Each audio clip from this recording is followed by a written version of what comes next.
today I am joined by not only an actor, not only a stuntman, a martial artist, a weapon designer. I'm here with the living legend, Gerald Okamura. Thank you so much for joining us here today. I really appreciate it. Well, I think it's my pleasure that you have asked me to be part of this project, and I thank you for that. Can you, before I talk to you about your acting, can you tell us about your martial arts background?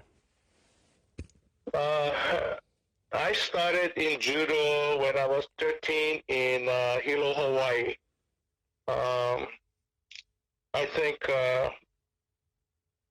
I contribute the training of in judo a big help to build my foundation. I always talk about having a nice big foundation. The bigger the foundation, the higher you can go. So I took judo in Hilo when I was 13, like I said. But while in Hilo, growing up, I kind of messed around a little bit with Kendo. This settlement, it's like a YMCA in the town that I was training judo. They also had a Kendo class, so in weekends we used to sleep over in the gymnasium, and all the equipment for this Kendo thing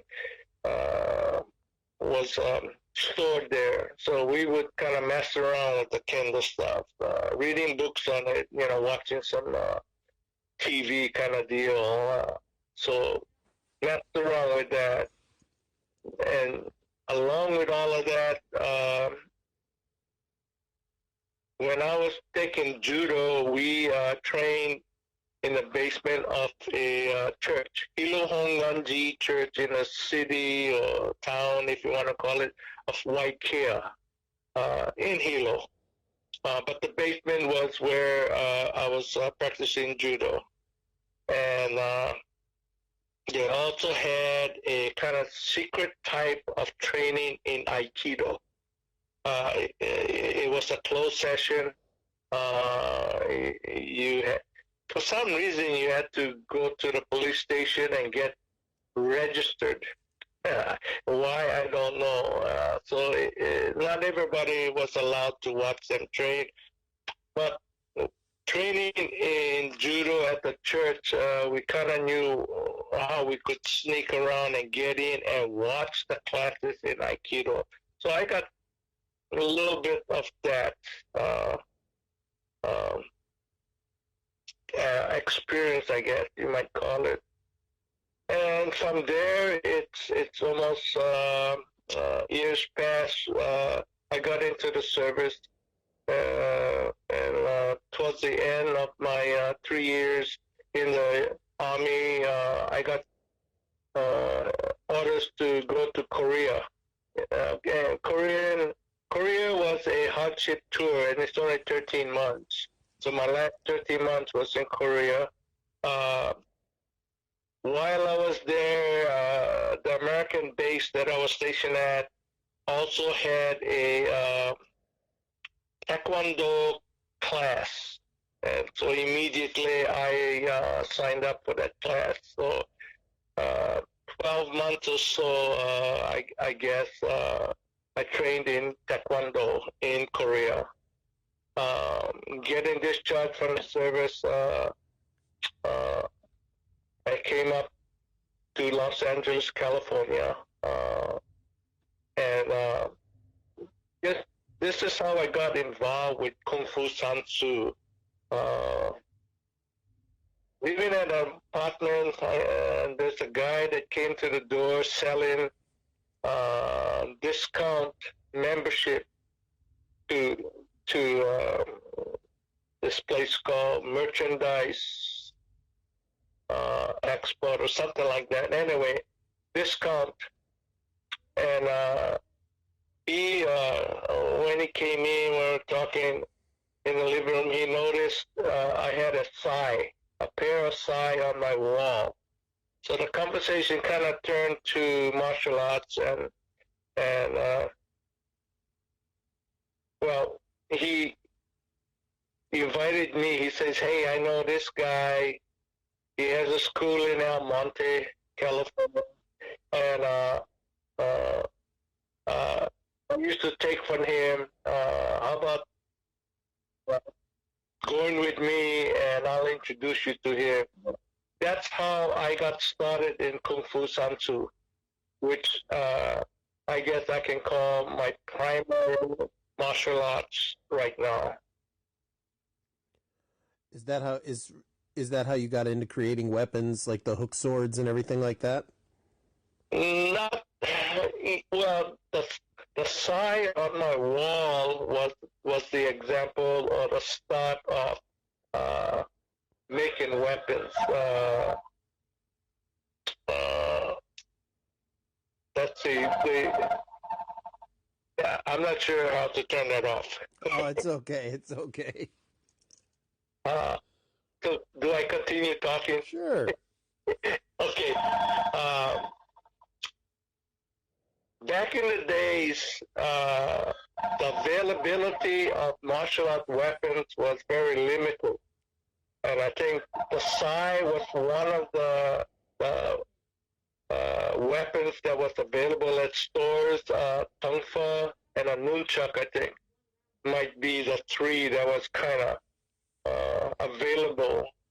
The store-bought Sai that my first weapon was a Sai that I bought them.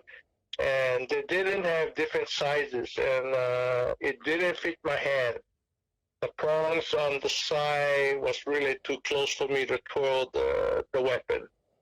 And so I decided to make my own. So the thing that the guy saw on the wall was my first weapon that I made, and I made it for myself to fit my hand. And that kind of started everything, and it kind of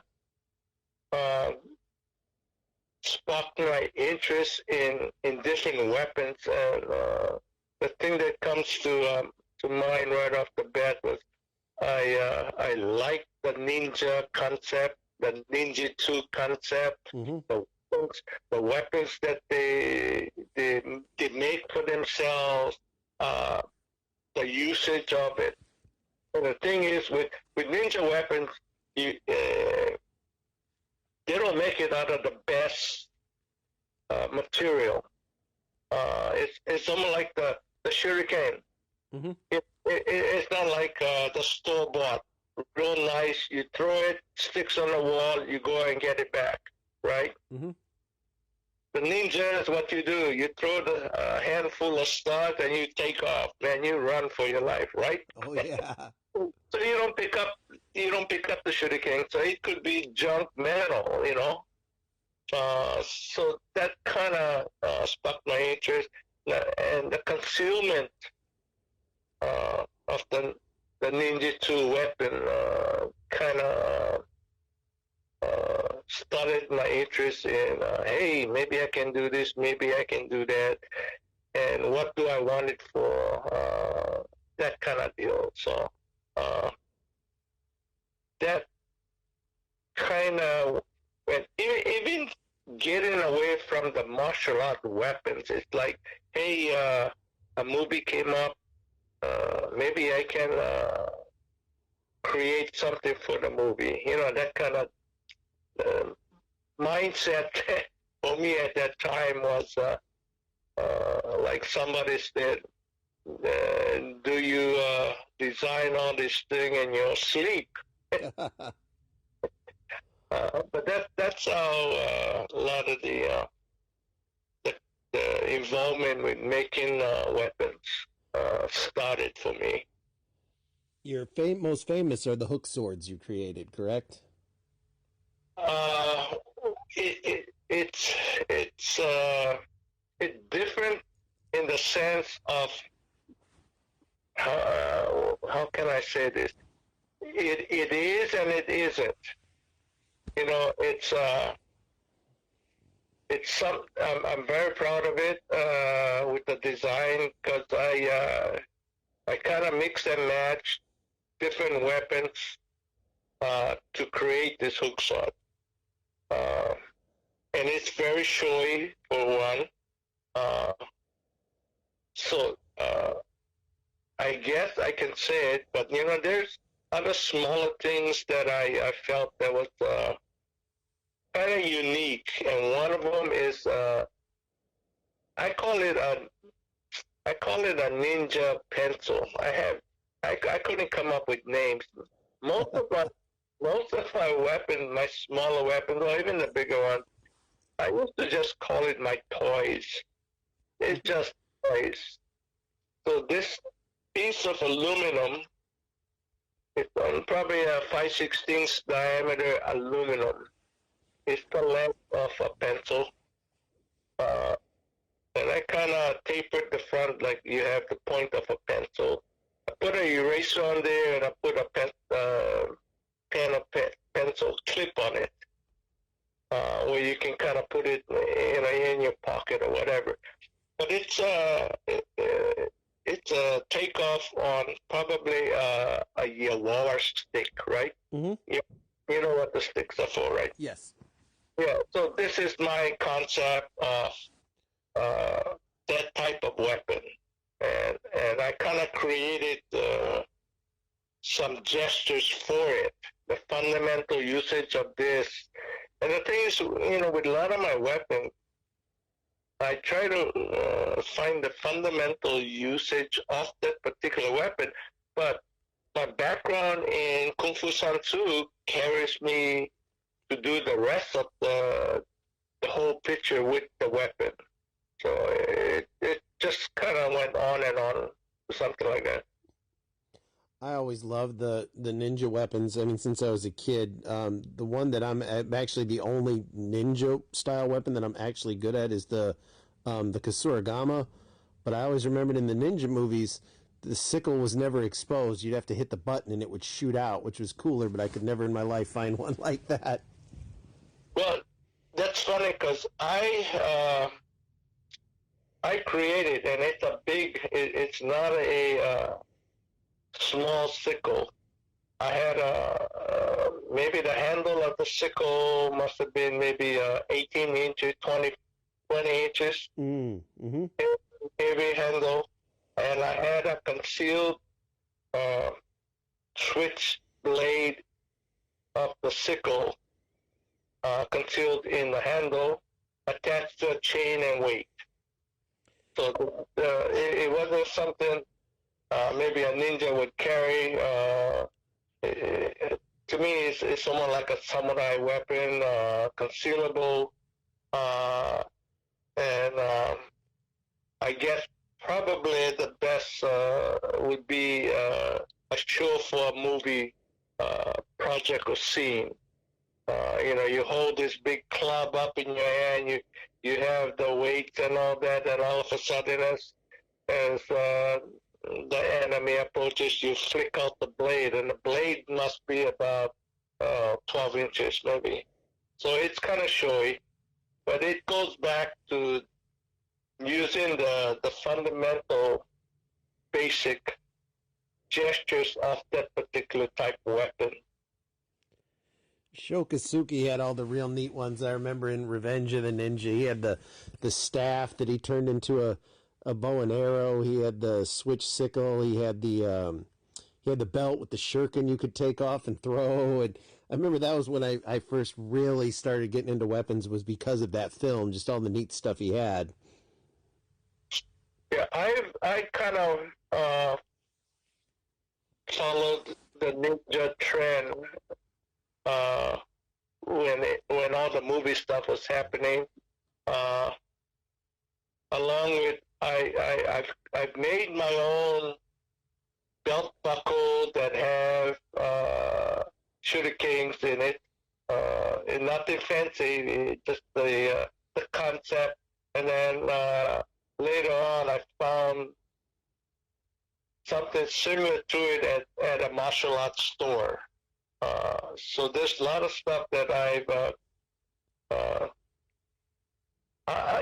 not sure the timeline on if I was before the guys that sold it. You know what I mean? Mm-hmm. And in fact, some of this is even before I guess the movie props and that kind of deal. But yeah, it's been a joy ride for me to just kind of think of things uh, to create. I have the buckle with the shuriken on it, but of course it's dull because you poke yourself. Then I've got another belt that has a little, just a little 2-finger dagger in it that you can slide out. I've always been a fan of like more the concealed weapons. Right. See, even this, you talk about a belt buckle with a knife in it, a push dagger. Mm-hmm. Okay. When I was doing Killer Elite, coming back from San Francisco, I rode the plane coming back from San Francisco to LA with Dan Inosantos. Mm-hmm. And he was the one that introduced me to, he goes, hey, I got to show you this. And he comes up with a belt buckle that has a concealed push dagger in it.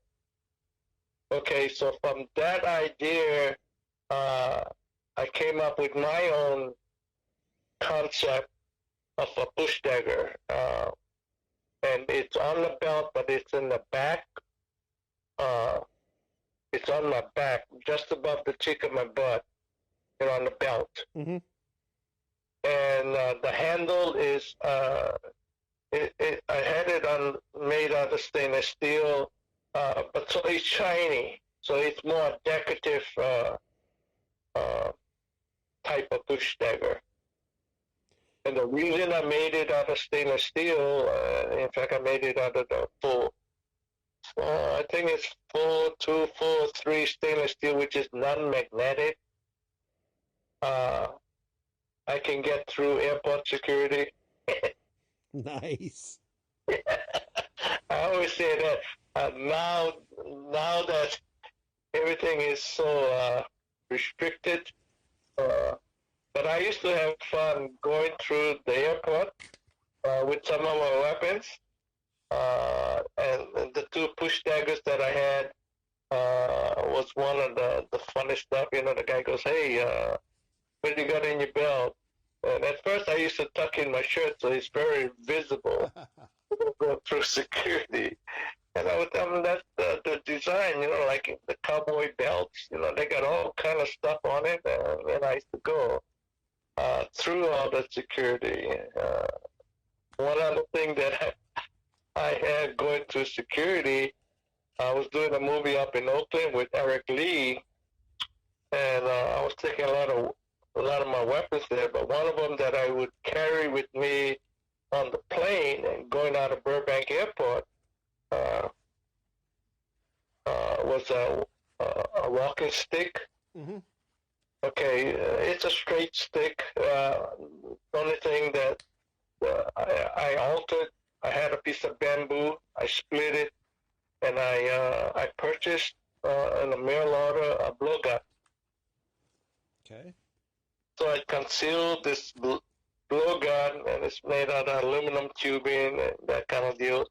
So again, it's non-magnetic, and so I would go through. And one of the trips, I used to go up every weekend to shoot.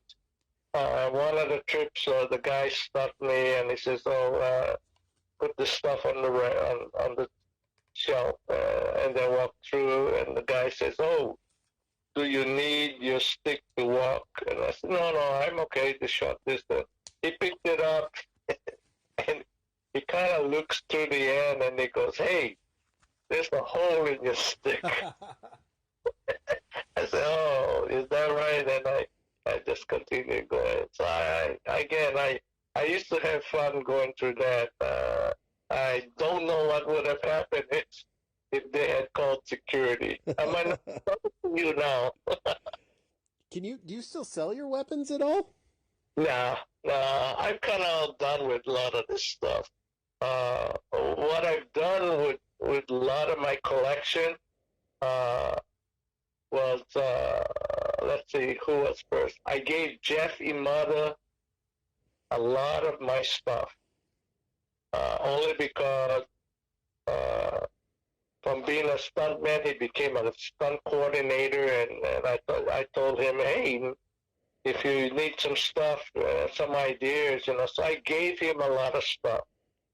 And then when I did G.I. Joe, um, Marcus Young was the coordinator, and again, it was almost coming down to like I didn't know what to do with a lot of the stuff. So Marcus Young has a lot of my weapons as well. What's left is maybe my hook sword and maybe a claw, a ninja pencil, that kind of deal. Nothing.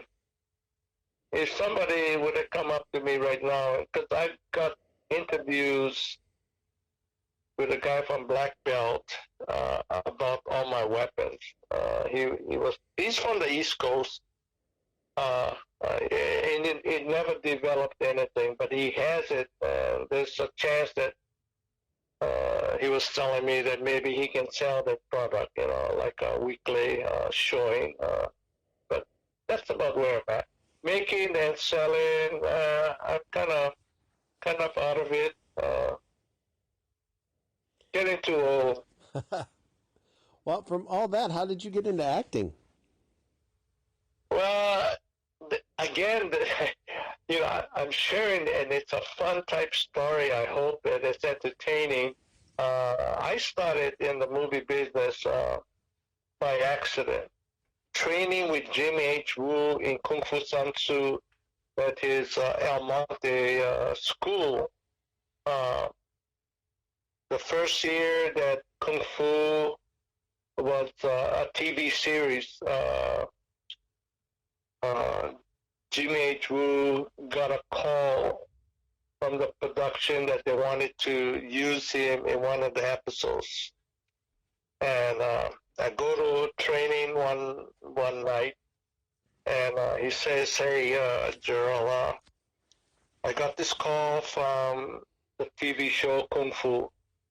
They want to use me, but I don't want to go.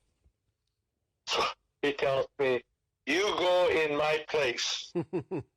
Not knowing the ins and outs, the protocol, I was very naive to the whole movie business.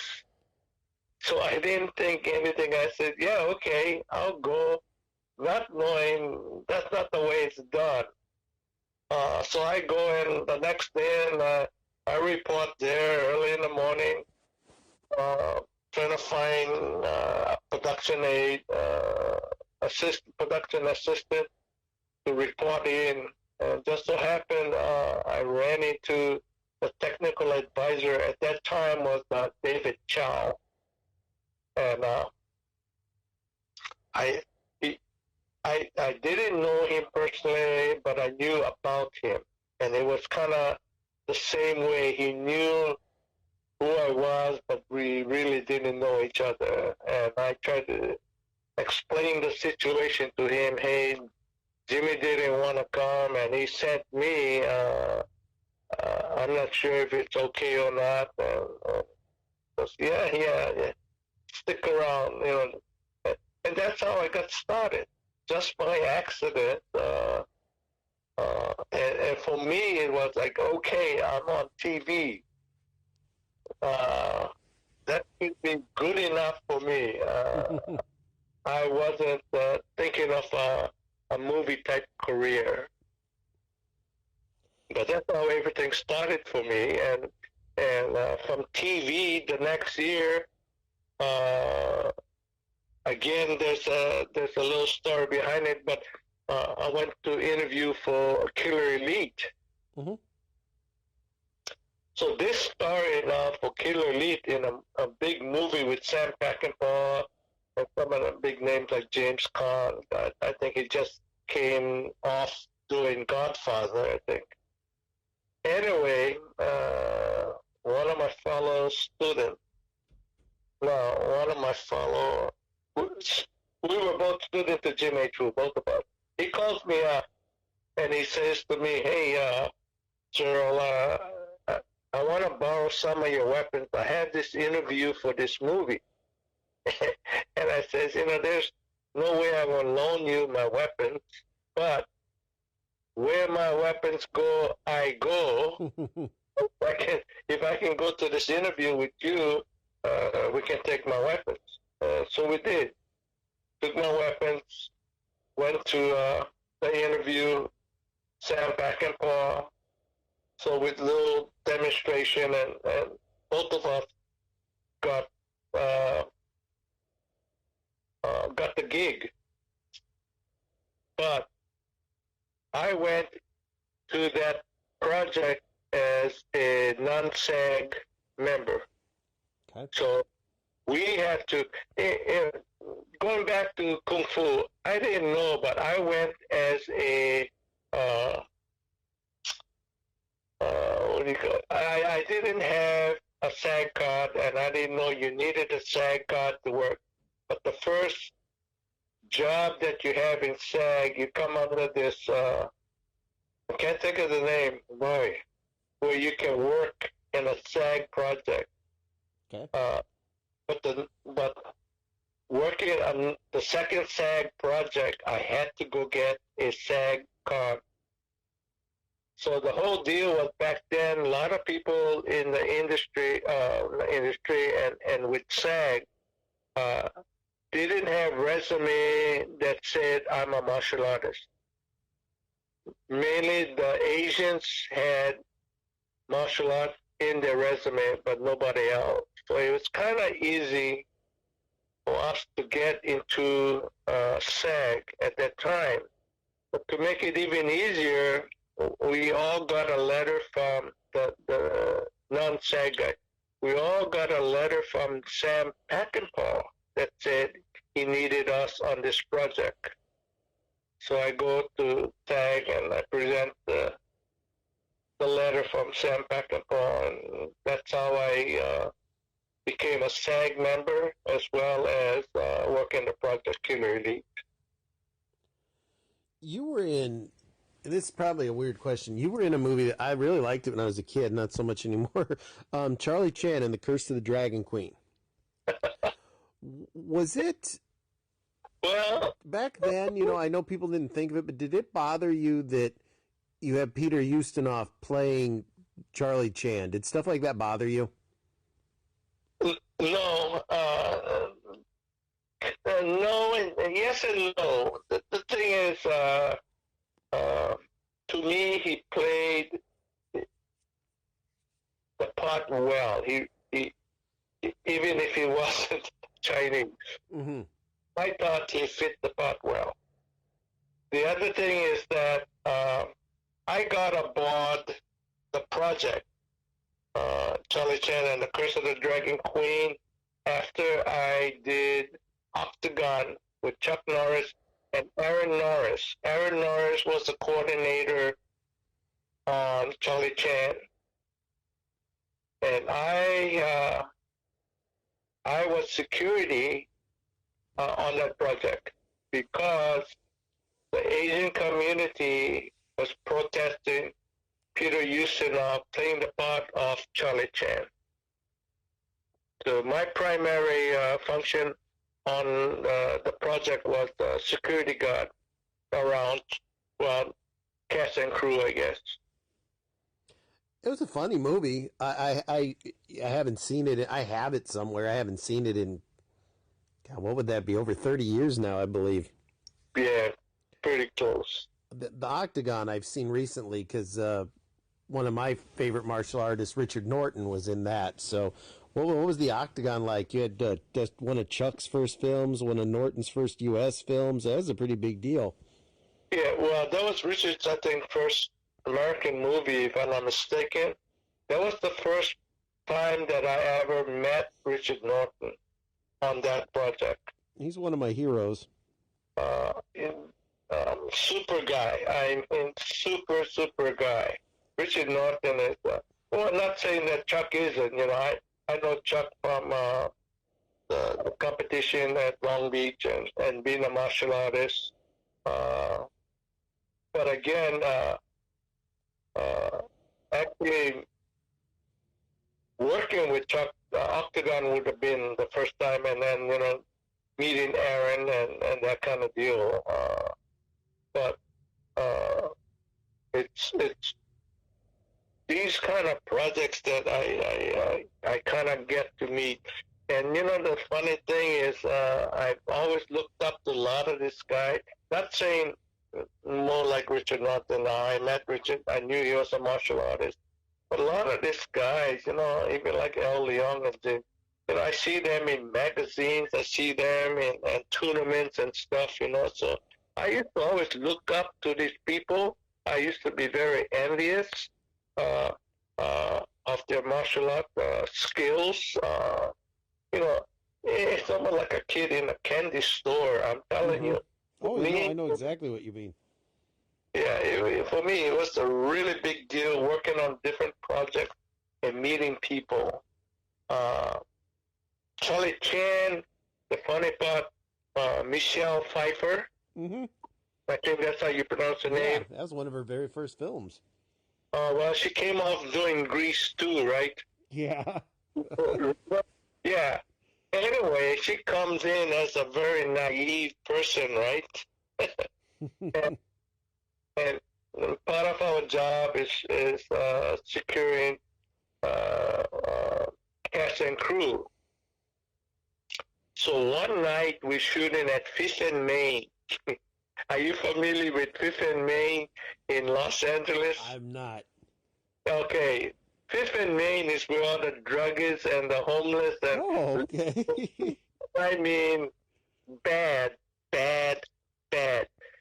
If you're around this area and he goes, I shot the movie scene last night at Fifth and Main, they'll say, you crazy, you stupid. It's a bad place to be.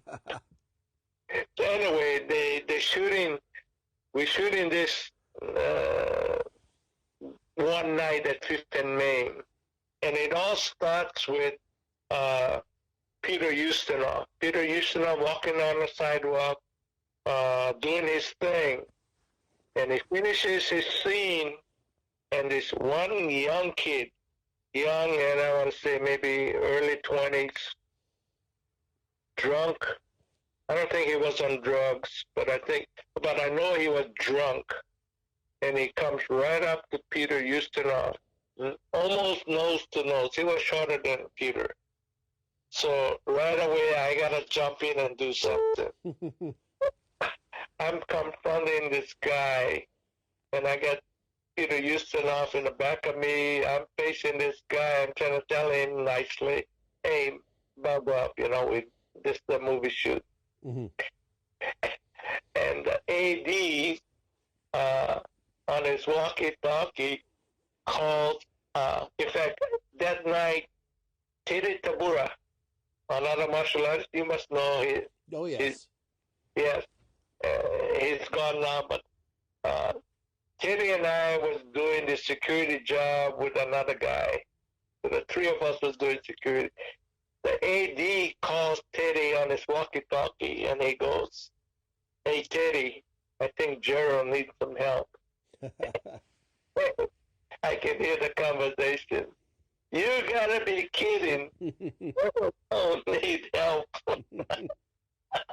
So that's kind of the behind the scenes kind of story. I always enjoy sharing on interviews.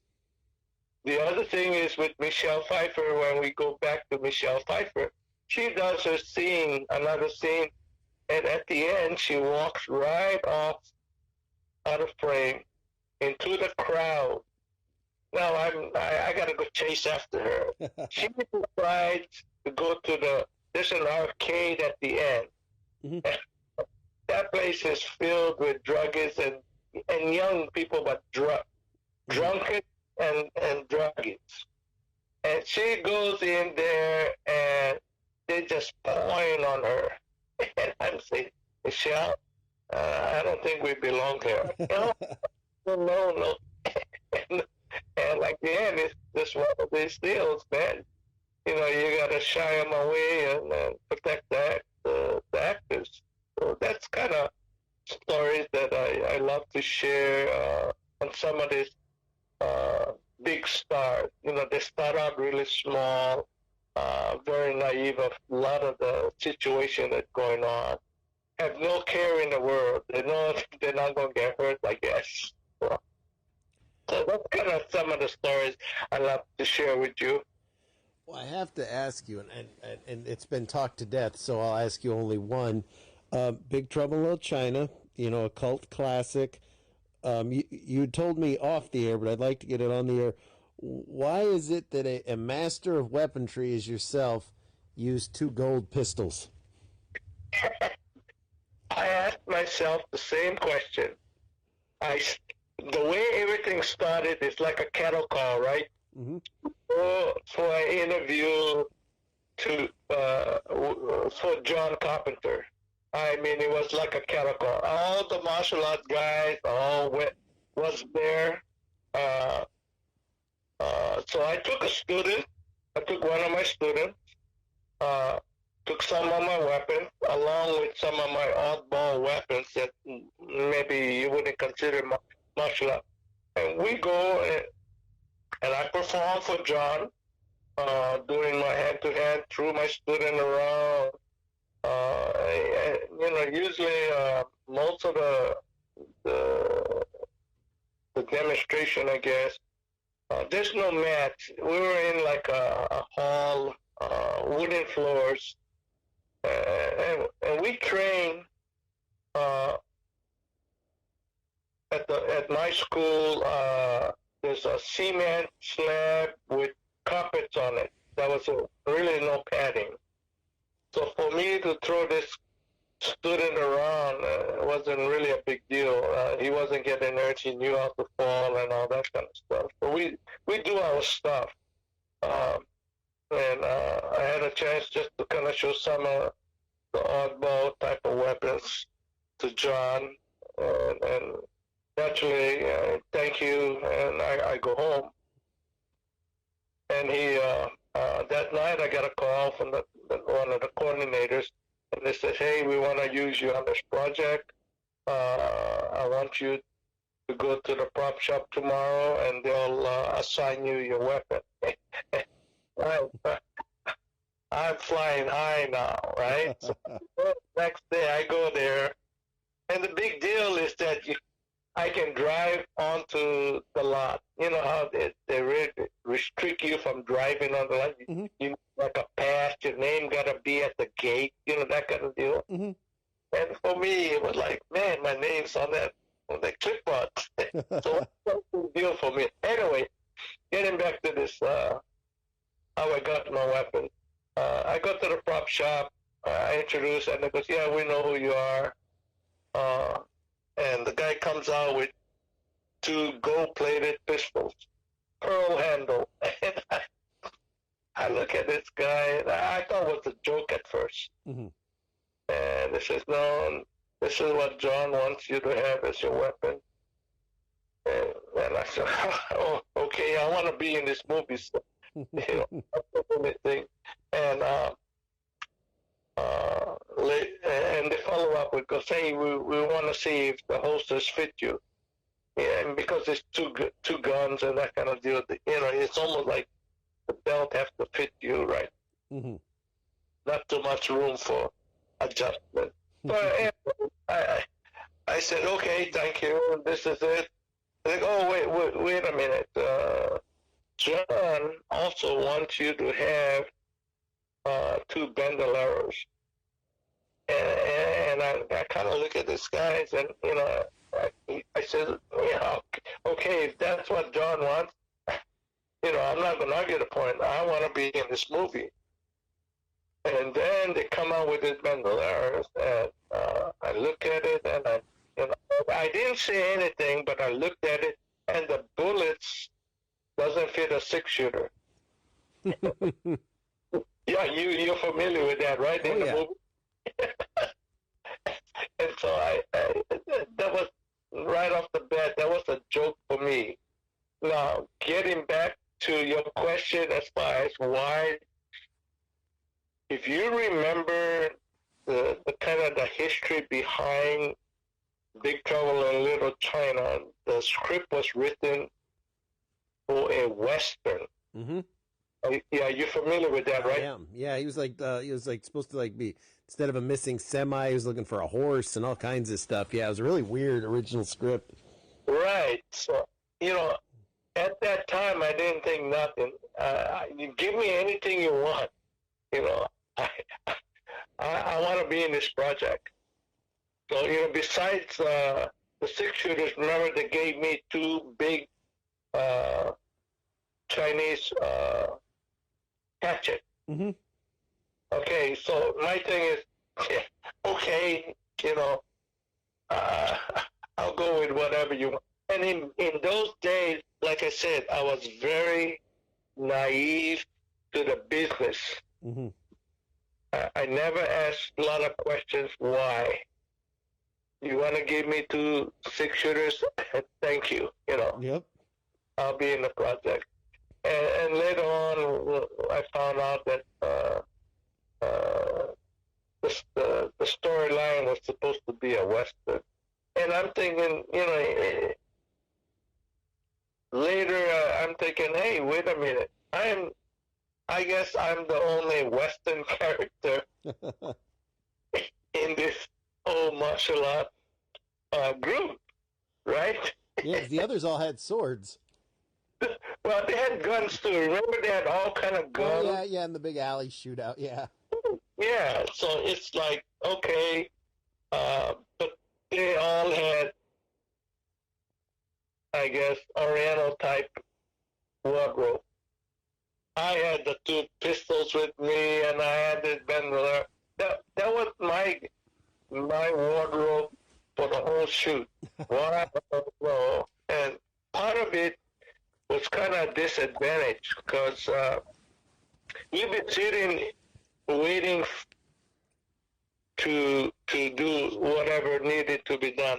Like coordinator would come and say John wants 8 guys. Okay, so 8 guys, we go to find out what John wants. Most of the time that I go with the group, the first thing John says, we don't want Gerald. It's too recognizable. I go drink coffee. So some of it, I felt I could have been in more scenes if I didn't have this character at that time.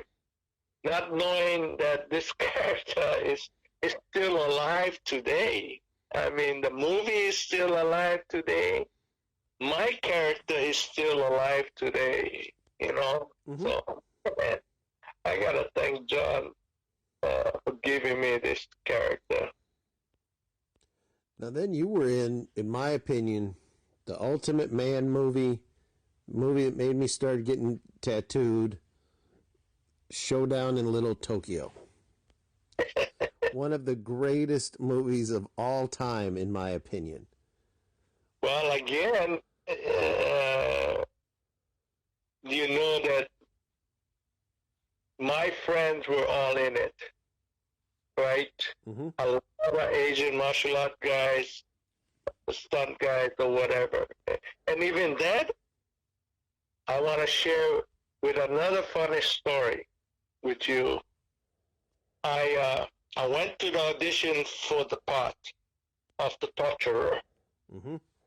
Okay, and the interview was almost nothing because there's no line. They kind of look at you and they go, "Okay, thank you," you know, that kind of deal. Mm-hmm. So I go home, I wait, no call at all. Uh, I think I called my agent and I asked them because it was a principal part. It wasn't a stunt job. It's kind of a combination. It's a combination. Anyway, because they didn't call back. They don't want to use you in this project, and that was fine. Because see, most of my interviews, I go, and if I don't get it, I'm back at my aerospace job. You know, Mm-hmm. the movie wasn't my primary job. So being turned down, disappointment, but not so much, right? Mm-hmm. I go back, I can still get my paycheck. It's not like some of these guys that the only job they had was movies, right? Mm-hmm. And it's kind of here and there. Most of the time you're in the unemployment line, right? So for me, it was no big deal. So I'm at work. I work second shift. So like about 10:30, I get this call, and it's kind of a rainy night. 10:30, I get this call.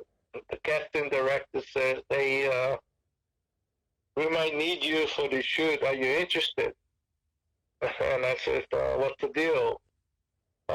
She says, "We're at Long Beach, and it's raining. We can't shoot our scene, so we're gonna change the shooting scene to something else, and we're gonna be at Van Nuys beer where they make beer Mm-hmm. at this place anyway." And the guy that we picked for the torturer is not available. He's out of town. So we would like to make you an offer. And I went, and at first they said, can we talk without your agent? I said, for sure. Sure we can. And so we got into a discussion, and finally we agreed. And they says, okay, can you be at this location by, I think it was 12:30, 1 o'clock, someplace in between there. I said, for sure, I just got to go home, get my stuff, and I can head straight up there. That's how I got the job on this movie project. Weird. I mean, weird. What you got to work with Brandon Lee. What were your thoughts on him? Because that was his. I mean, he'd done a few small parts, but that was like his first big, American film. How do you think he did as far as showcasing like all his skills, living up to the, a legacy that you couldn't live up to? But I mean, he did really good. Well, my take on all this and my opinion on all of this is that Brandon never tried to follow or emulate Bruce Lee. I think that was, for me, I think that was the best thing he ever did. Not follow a big macho guy like Bruce. Mm-hmm. He did his own thing. He had skills, but it wasn't too much of the showy type. Person-wise, I felt Brandon is very personable, very easy to like type of person. He'll talk to you. I enjoyed working with him. The first time I met him was on that project. And again, it's like he impressed me right off the bat that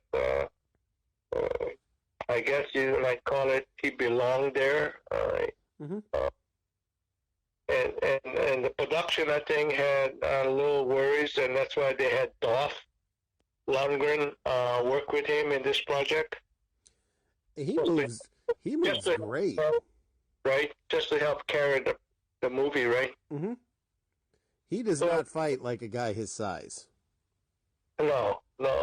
So the thing is, the experience that I had working all of this is with two guys.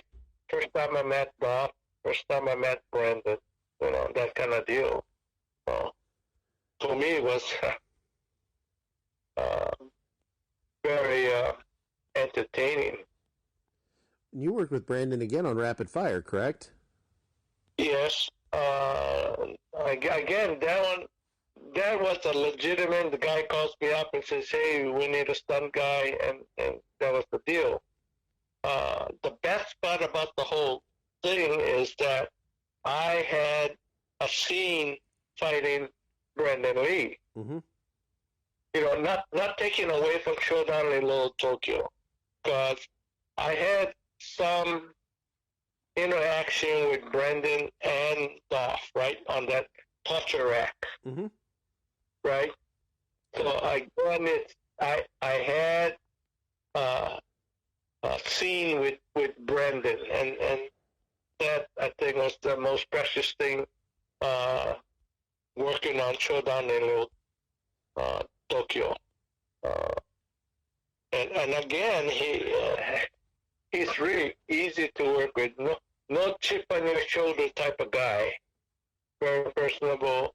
You can talk to him like he's talking to anybody else.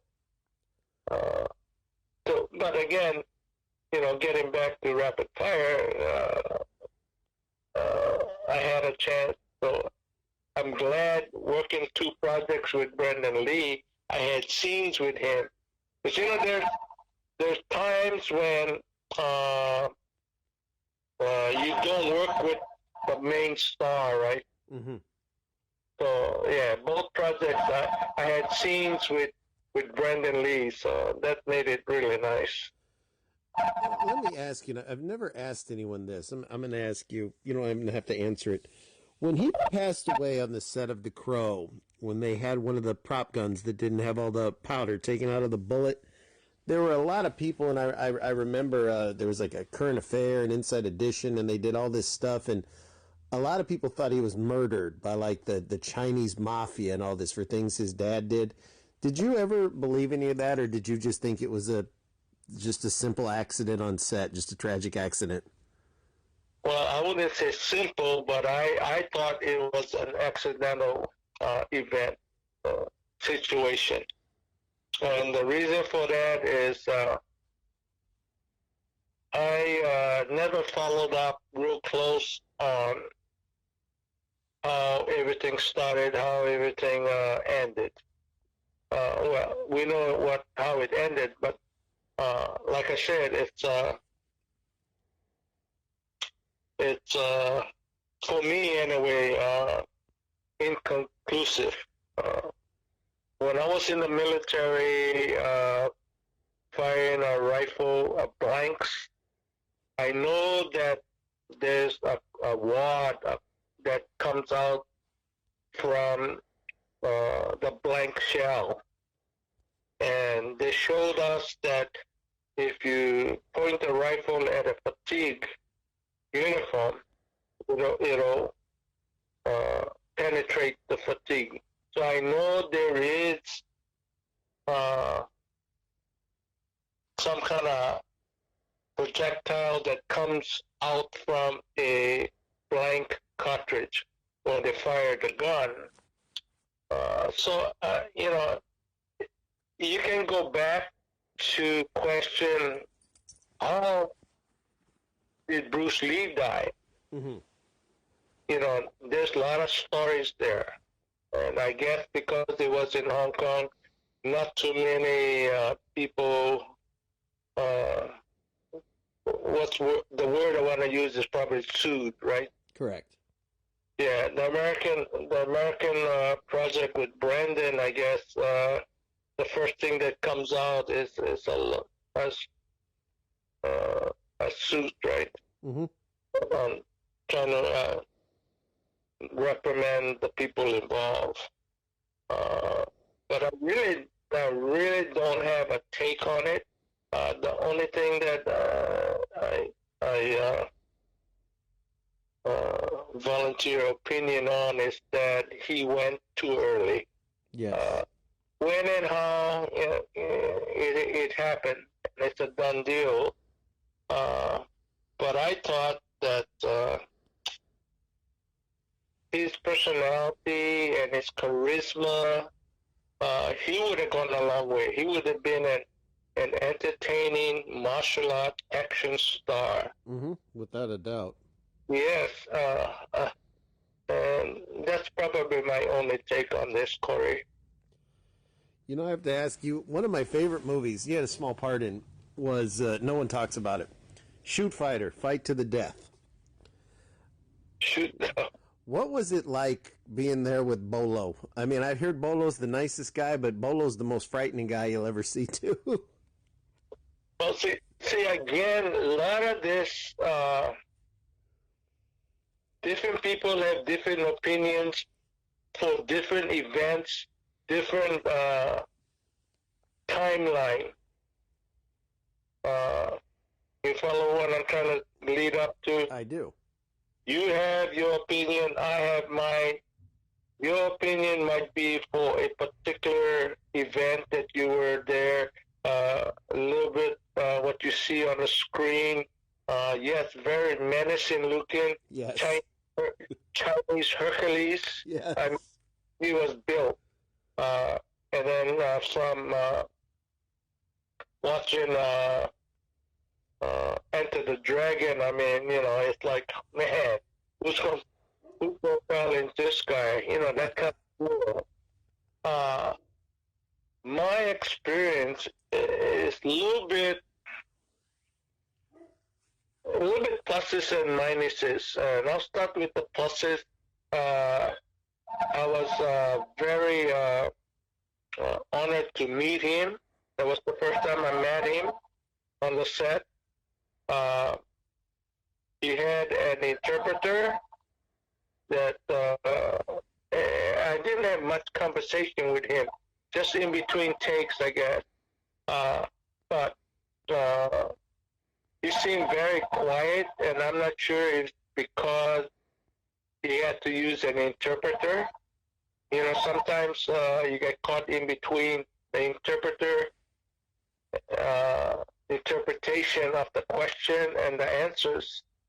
The minus plus of all this was that when we were shooting the scene, one of the scenes is that he's facing the two fighters, and I walk up to him and I actually put my hand on his shoulder. And I guess when we were rehearsing, when I put my hand on his shoulder, I must have just shoved him, I guess. So he tells me when I put my hand on his shoulder, he doesn't want me to shove him. He wants to stay as a statue, like a He-Man, those kind of deal. Mm-hmm. That kind of threw me for a loss. Here's this big guy. Well, the follow-up to that is I put my hand on his shoulder and he kind of backhands me and I fall, that kind of deal. Mm-hmm. So I thought it was kind of unusual for him to say, hey, the whole idea is to kind of tap me but don't push me kind of deal. Yeah. But outside from that, the conversation I had with Bolo through an interpreter was kind of uncomfortable. So that's kind of where I want to kind of leave it. Gotcha. No, I understand. It was shortly after that you did a few films with Gary Daniels. And he was, when you worked with him, he was maybe just one or two movies in to his career here in the time. What were your memories of working with him? Well, like I said, I met Gary Daniels through David Huey. The first movie I got involved with David Huey was a thing called Karate Wars. Mm-hmm. You might not even know the movie. But it was kind of takeoff of Karate Kid in the sense that the difference, let me put it, the difference was that at the end, the two masters was the one that was fighting. The two young kids, young students of each instructor fought, but the big deal was that the instructors actually fought. And the other instructor was, let's say, Richard Rabago. I don't know if the name is familiar to you. That one is not. Beg your pardon? That one is not. You don't know Richard Rabago? Well known around here from Hawaii. Both of us are from Hawaii, but we're really good friends. And the thing is, uh, Richard actually went for the interview first. Well, not first, but he got the interview, and he says, "Hey, why don't you drive me?" Because he asked me to go with him because he said, "Hey, you're a little bit more familiar with interviews and stuff." So I actually went with him for this interview for the movie Karate Kid, Karate Wars. Mm-hmm. And as we got into the conversation, the, the director producer David Huey was cousin to this one person that I worked with Eric Lee on a movie called Weapons of Death. So there was a little connection there. Hey, I know him, and you know him, and that kind of deal. Mm-hmm. Richard gets the part, but the guy goes, "I'm looking also for a bad guy." And at first, this is what I found out later. David, I guess, didn't want to offer me something on a low budget. Not saying that I didn't work in a low budget, but he restrained himself from offering me a part in this movie. But when he kind of jokingly say, "Hey, you want to play the bad guy?" And I goes, "Yeah," you know. So that's how I got started with David Huey and his projects. And probably the second project was with Gary Janos. He came aboard, and I guess David Huey wanted to make him or help him start his career in the movie business. So we did like maybe three or four movies together under the David Huey banner. Yeah, I liked all those films. Those were all good. Then you even did a handful of Andy Sedaris films. What would those had to have been fun to do? That's the different stuff. In fact, there's a connection there. I went to interview. I worked with one of the I don't think she's a Playboy centerfold, but this female. Let me see. How can I explain it? Her name is Eva Cadell, okay. And we worked on a movie, Eric Lee's movie. This is, I think, the last Eric Lee's movie that we worked on, called Weapons of Death. Okay, I remember that one. You do? Oh, yeah. Okay. So I don't know if you remember her, but she, Eva was Sid Campbell's love interest, I think. Anyway, we do the movie, and then I get a call from her, and she tells me that, hey, Andy Sedaris has a movie. Why don't you call and try to set up a interview? So I did. I went. I didn't get the part, but lo and behold, Richard Rabago gets a call from his agent for an interview with Andy Sedaris. So again, I tag along. and the funny part, he gets the job, and they're looking for the number 2 bad guy. And so Andy offered me the number 2 spot. So again, I got to thank Richard for getting his spots. So that's the start of my Andy Sedaris adventure. Were those fun to do? Though I have to imagine the set was probably pretty fun. For me, it was. Well, the funny part is with all this sexy female on the job, all of them is really down to earth.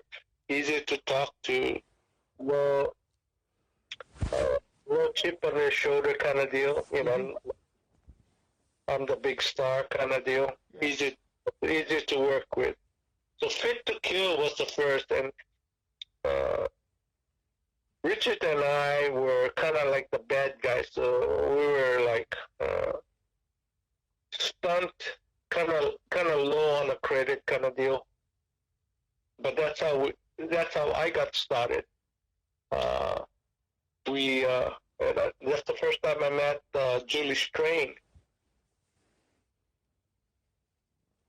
Yeah, he had all the beautiful women. Yeah, you had Fit to Kill, and then you were in a handful of them. You were in I know you were in Day of the Warrior, and then then the other one, The Return to Savage Beach.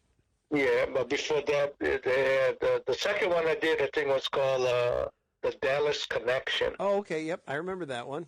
Yeah, and then I think I did The Day of the Warrior. That was the one where they brought in Mark Bagwell, the professional wrestler. I remember for that one. He had a nice little run in him tim Yeah, and there's kind of stories on that too. You know, like I thought being a wrestler, man, you can you can do anything to this guy, but you know, like everything else, he's not getting the big money as a wrestler. So, but we did our thing, and you know. Again, I have fun with the character. And the funny part is, when I did Fit to Kill, maybe not the Fit to Kill, The Dallas Connection, Julie and I were teamed together, but we were the bad people, right? Uh-huh. Okay, so I get killed in that, and she gets killed too, I think, if I'm not mistaken. Anyway, long story short, the next project comes up. We are the twins to the bad. You follow that on that? No? You didn't follow that? We came back not as the same character, but the twins to the bad people. So we were the good people now. But you always had the same name. You were always Foo. Right. And you know, I guess you're familiar with the movies. Oh yeah. But remember, I had to go to Vegas, and we were at the Maxim, you know, and now Elvis Foo is gonna perform. And it was so funny because after the shoot, I'm out of costume, but I'm walking in the casino, and an elderly couple comes up to me and they ask me, "Are you performing tonight?" You know, the marquee has Elvis Foo, 9 o'clock. And it's like, I had to laugh. But the thing is, you know, working with projects like that, there's chance for me to ad lib, and one of the best, for me anyway, well, there's a few, but one of them was that when I was doing Elvis and trying to imitate most of the stuff, and you know, after Elvis sings, he has that handkerchief that he wipes his sweat. Mm-hmm. So I thought, okay, I'll follow. I wipe the sweat and I throw the handkerchief to the girl sitting in the audience, right? Mm-hmm. So if you remember the movie, she throws it back to me, right?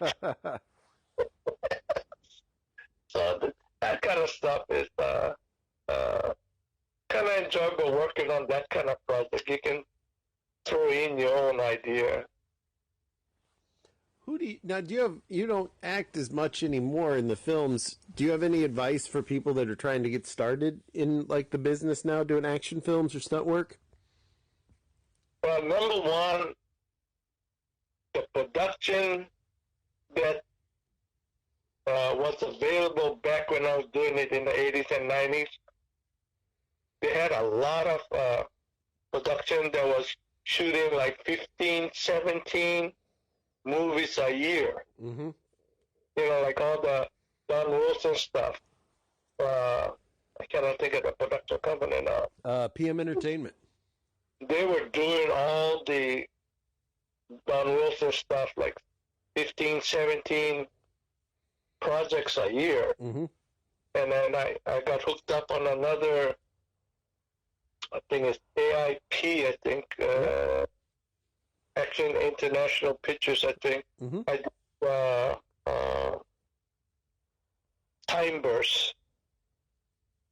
And they were doing a lot of projects a year as well. So availability of low budget stuff to build up your resume was a lot more available. Today, I'm not that active, but it seems like it's not that much available. And back then I used to work on a lot of stuff, or just about anything I could get my hands on, to build up my resume. You hear that, or you used to hear that a lot. Build up your resume. So some of it is like no pay, but you get credit, that kind of deal. Mm-hmm. So for advice, if you want to get into action stuff, you gotta hook up with guys that have seminars for action, movie action seminars. Shows you how to fight, how to throw the punch, angles, that kind of deal. And there's also a higher echelon of stunt, where you take high falls, fire gigs, and that kind of deal. Mm-hmm. That's a deal. But a lot of them now, they're concentrating on the fighting aspects of the movie. So there's a lot of seminars. James Liu has a seminar. Simon Rhee has a seminar. Two great guys. Yeah, so they're willing to share their experiences. And, to me, it's priceless because they've done it. They've gone through it. James is an Emmy Award winner, that kind of deal. Mm-hmm. So, yeah. So I can say that I've worked with a lot of the big guys. Oh, yeah. Hoping that they're still there, they're still active. I'm done. Do you because now it's not back in the day you had Van Damme, Gary Daniels, Seagal, Speakman, Don the Dragon, all these people. Do you see any who would you say is the top martial arts guy right now? Do you see one? Oh, it's difficult for me right now to pick anybody. I don't follow as I used to, only because I don't know the new guys. In fact, even the stunt world, the young Asian stunt guys, most of them I don't know. I don't know. I never met them. There's a few that still kind of around. But I guess some of this action stars, I think you would find more like in Hong Kong, I would think. Mm-hmm. And the thing is, over here in the U.S., I think it's not an Asian that's the top martial art action star. Sad to say. Mm-hmm. But off the top of my head, I can't think of a name. That's okay. Shoot me some, I can tell you. I always say right now, I think Michael Jai White's probably the top one, in my opinion. Okay, but to me, again, there's different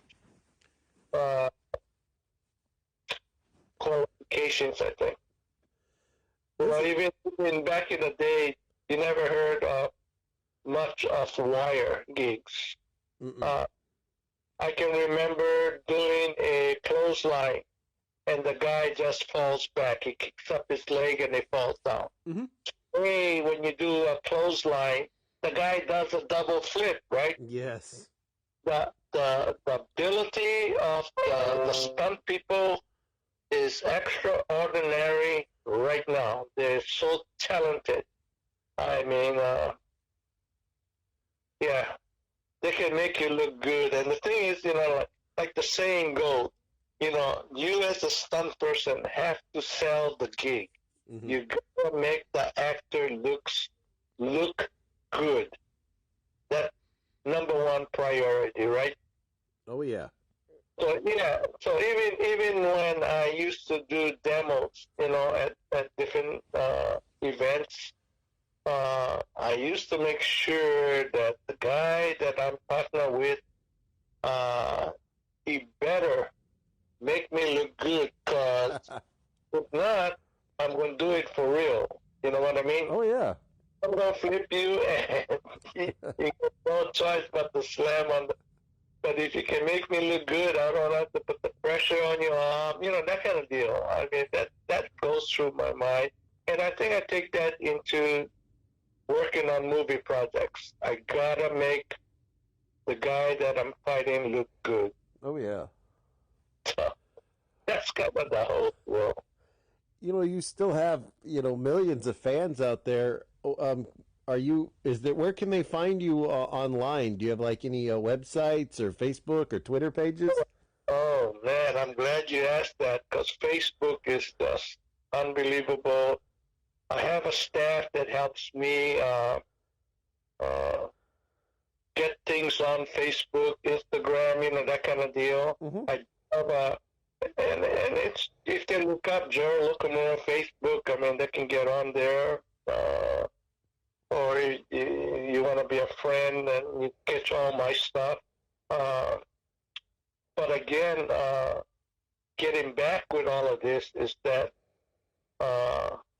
talking about the life of Big Trouble in Little China and my character, and I'm called different things, the Golden Six Shooter, the Gadget Man, that kind of deal. And if you look or follow most of my Facebook stuff, I mean, there's people that will, that I guess they enjoy sketching this character. I mean, it's, for me, it's kind of unbelievable on some of the sketches that they post. Mm-hmm. And another way of just keeping me alive. A couple of years ago, there's a guy, I'm not sure if you know what a sofubi. Uh-huh. Sofubi is a hollow plastic, like the Cupido type of merchandise. Mm-hmm. Well, this one guy, Mark Nagata, he's up in San Francisco area, I think, supposed to be one of the big, well-known Fubi guys. And so if you look at my Facebook and stuff, he has made me a Fubi, and that thing has kind of gone, we've been doing good. He initiated, premiered it at, I think 3 years ago at WonderCon or DCon, one of the shows. But every once in a while, he'll make something else, different color and that kind of deal. I've had, in fact, the latest, this guy made me a pillow. I can shoot you some pictures later. Yeah, definitely. So you can kind of laugh at it. I always say, don't laugh at me, but with me. Yeah, that's what I say too. Yeah. So, it's one of those deals where working with different people that you mentioned, it's kind kind of joy. Uh, uh, we talk about James Liu. James and I have worked on one project come to light is that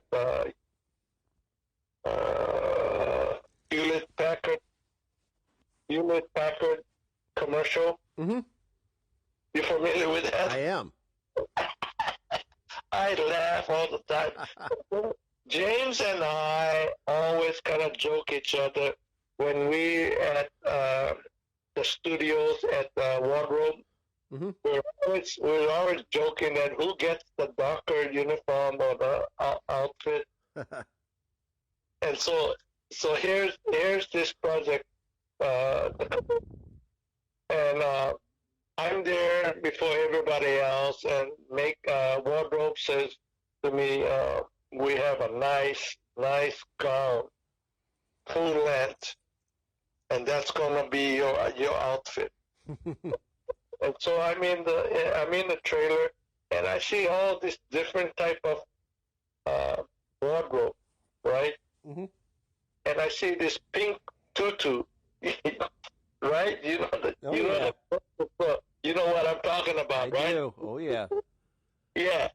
And then right outside the window, James Liu walks past, and I go, "Hey, there's James Liu," and I go, "Which one of these wardrobe belongs to James?" And the girl goes, she points to the pink tutu, not knowing the whole script.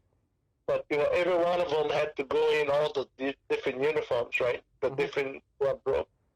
And the big joke is that, man, the way James Liu was built, big thighs and all, they had so much trouble getting the tutu on him. We still laugh about it. 3-4 guys had to help him pull up his tutu outfit, man. You don't have a picture of that, do you? Yeah, I have. I'll find it. I'll show it to you, man. I'd love to see that. Oh, I'm surprised you haven't. Cause I've been posting that every once in a while. Some of the other guys will post it as well. So it's been a fun journey for me. It's like and like I said, Big Trouble, Little China, and the character is still alive, so it's a fun thing to me. I mean, what is that? 30 next year, 37 years now, yeah. Yeah, and the thing that's disappointing is that nobody has set up a reunion type of gathering. Yeah. I mean, this year is kind of tough. A couple years ago, I think it was the 30th, maybe the 30th. I tried to do something, but you got to get permission from the studio and all that, that kind of deal. Yeah. But I was kind of hoping that maybe the studio might, but they don't care about it anymore. I don't think so. And now that Disney bought out 20th Century Fox, also I think we kind of put on the back burner. But I would love to. The latest gathering that we had was that at Japanese Museum in Little Tokyo in Los Angeles. They had a screening of Big Trouble in Little China, and after the movie, we had question and answers, and we had like maybe 15. John Carpenter wasn't there, but the writer was there along with James Hong and a bunch of us. James Liu was there, Al Leong was there, Jeffy Mother. So that was the last and only gathering of Big Trouble Little China.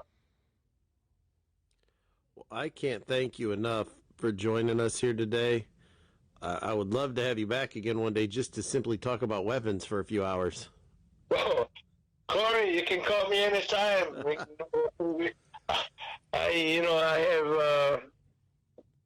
I would love to share. Anything. I mean, you bring up a subject, and it seems like there's always a story behind the event. It's so funny. So, a real quick one. Let me that come to mind. Big Trouble, GI Joe. Mm-hmm. Okay, Mm-hmm. we're at the Huntington Library uh, location, and it's just me and the two kids. It's when they're doing training. Mm-hmm. We had to have like 80 background people, martial arts, okay? 80. So again, my friend Richard is one of the background people. He's part of the sensei and then the group. Anyway, he rides with me, so naturally I get to drive on the lot, okay? The rest of the background people have to park at this one location about 5 miles away, and they get shuttled over to the trailer Mm-hmm. on the Huntington Library parking lot. Okay, so Richard and I, we pull up, and I'm looking for my trailer. So I go to the production assistant and I say my name, and he goes, yeah, we know who you are. Come this way, Mr. Okamura, and he shows me to my trailer. So Richard and I, we go to my trailer, and the production assistant tells me, okay, both of you can go for breakfast. Okay, so it's a little bit different between background and cast, right? Principles, right? Mm-hmm. We get better food. They make it right there. The rest of it is like a warming table kind of deal. Anyway. So Richard and I go, and then we order our meal. We're sitting down. We get done, and we head back for the trailer. The guy in charge of background asked Richard, are you background? Richard says, yeah. Guy goes, okay, I want you to go to wardrobe, pick up your wardrobe, and then report back. And they have one big canvas tent. And he says, all you background people need to change in this tent area. And Richard, without breaking a smile, he just comes out and he goes, but I have my own trailer. He tells this guy, and this guy looks at him and says, you what? He goes, I have my own trailer. The guy goes, show me. So we walk into my trailer, and Richard says, this is my trailer. When you need me, come get me here. And the guy didn't know what to say. I mean, stuff like that. I enjoy stuff like that. But You got to work. That made me think, before I forget, before I let you go, when you did G.I. Joe, you also did the TV show that my son used to watch. You were on an episode of Kicking It. Leo Howard, the young guy that played the young Snake Eyes, the star of that show, he's a hell of a martial artist. I'm surprised we haven't seen more from him. yeah, after Kicking It, I think he has a band, if I'm not mistaken. He might have spent more time with his band than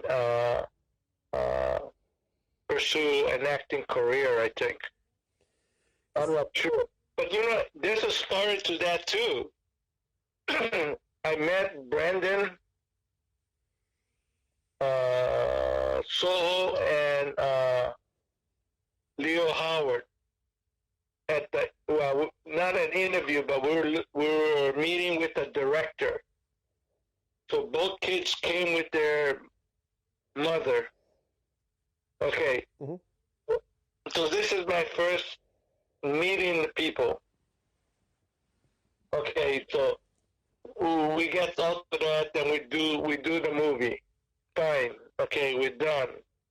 So uh, when Kicking It came aboard, I got a call from Leo Howard's mother, and she says, there's an episode on Kicking It, and they're looking for a grandmaster.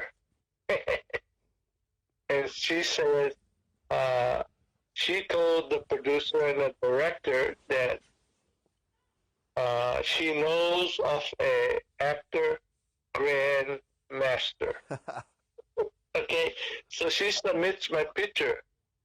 So I get a call, and I go and then I meet up with these people, and that's how I got on Kicking It, through Leo Howard, just working with him on GI Joe. And how funny is that? That's pretty good. No, he was very talented. The way he kind of blended martial arts with a lot of gymnastics there, but it flowed for him like just perfectly. Right, right. Yeah, in fact, I was really surprised from GI Joe to Kicking It. He must, I mean, he was taller than me when I did Kicking It. That's how much he grew, but at the same time, I'm assuming that he continued his martial art training. Yeah, my son used to always watch the show, and I would wander in there, and I started watching it with him, and I was like, wow, because he was the one that caught my eye. I was like, oh, this guy's, he could be an action star when he grows up if he wants to. Well, I thought he was going in that direction. I thought for sure he was going to go in that direction. And the other kid, Brendan Soho, he went behind the camera. He started he started to film his own project. At this stage, I'm not sure exactly where he's at. I don't know about his timeline, but he's done some pictures now. He also, right after, I want to say after G.I. Joe, I think he did, what's that, Tropical Thunder? Yeah. Yeah. So he was that kid. He had a big part in that thing. So all these young guys, I mean, they're exceptional. They have a sense of direction. They're not. I guess the word is confident. Yeah. They're confident in whatever they want to do. So yeah, it's a good journey for them. I'm proud, and the thing for me is just being part of it. Mm-hmm. It's a big deal for me. Well, it's been an honor to talk to you. I can't thank you enough for you doing this today. Like I said, I'd sure like to have you back and talk to you again sometime. You can do that anytime.